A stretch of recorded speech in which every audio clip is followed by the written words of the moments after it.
Hindi short hand की practice dictation 90 शब्द प्रति मिनट गति से डिक्टेशन 5 सेकंड में शुरू होगी। स्टार्ट।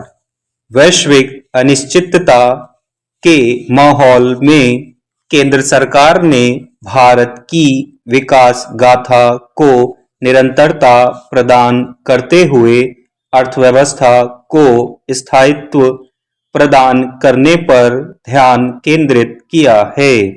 बजट का मर्म यही है कि सरकार ने बड़ी घोषणाएं न करके कई छोटी छोटी योजनाओं को आगे बढ़ाने का निर्णय किया है, जो दीर्घकाल में बड़े परिणाम देने में सक्षम है।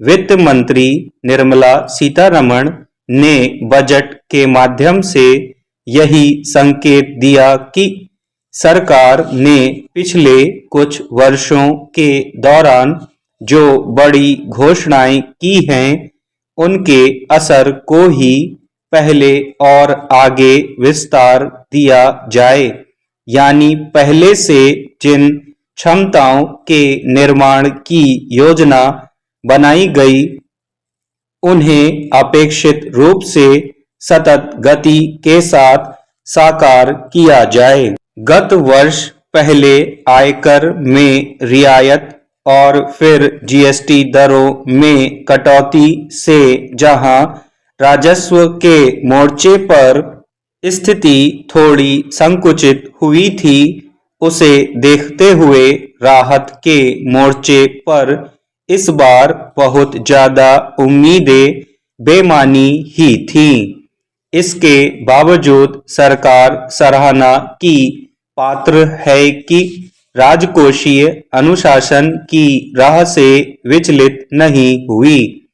चालू वित्त वर्ष के लिए राजकोषीय घाटे को जीडीपी के 4.5% तक लाने का लक्ष्य रखा था। वह संशोधित अनुमानों में 4.4% रहा। राजकोषीय अनुशासन की प्रतिबद्धता दोहराते हुए वित्त मंत्री ने अगले वित्त वर्ष के लिए 4.3% का लक्ष्य तय किया है।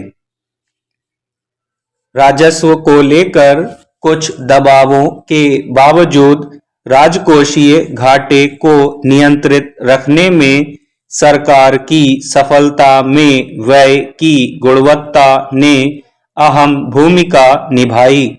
सरकार ने पूंजीगत व्यय के साथ कोई समझौता किए बिना राजस्व व्यय को घटाकर यह संतुलन बनाया है।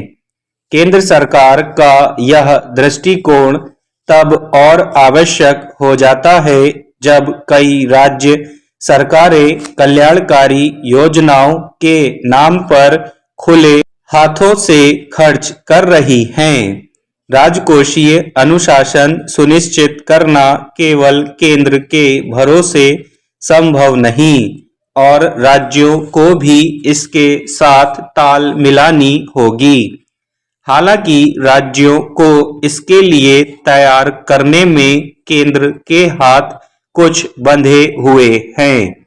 इस दिशा में जब केंद्र सरकार स्वयं व्यय की गुणवत्ता कायम करेगी, तभी राज्य भी इसी राह पर आगे बढ़ने के लिए सोचेंगे।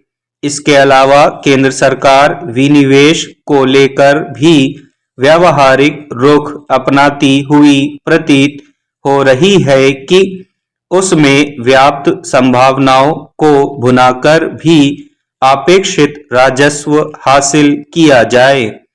रोजगार सृजन के लिए बजट में सेवा क्षेत्र के साथ ही विनिर्माण गतिविधियों को प्रोत्साहन जारी रखा गया है। वित्त मंत्री ने तात्कालिक आवश्यकताओं के दृष्टिकोण से अहम सेमीकंडक्टर, बायोफार्मा, इलेक्ट्रॉनिक्स जैसे उदीयमान क्षेत्रों पर ध्यान देते हुए वस्त्र परिधान एवं एमएसएमई जैसे पारंपरिक क्षेत्रों का भी पूरा ख्याल रखा है। कर सुधारों, आयात शुल्कों को तार्किक बनाकर और आयात प्रक्रियाओं को सुगम बनाकर सरकार इन क्षेत्रों से जुड़ी संभावनाओं को साकार करना चाहती है। स्टॉप।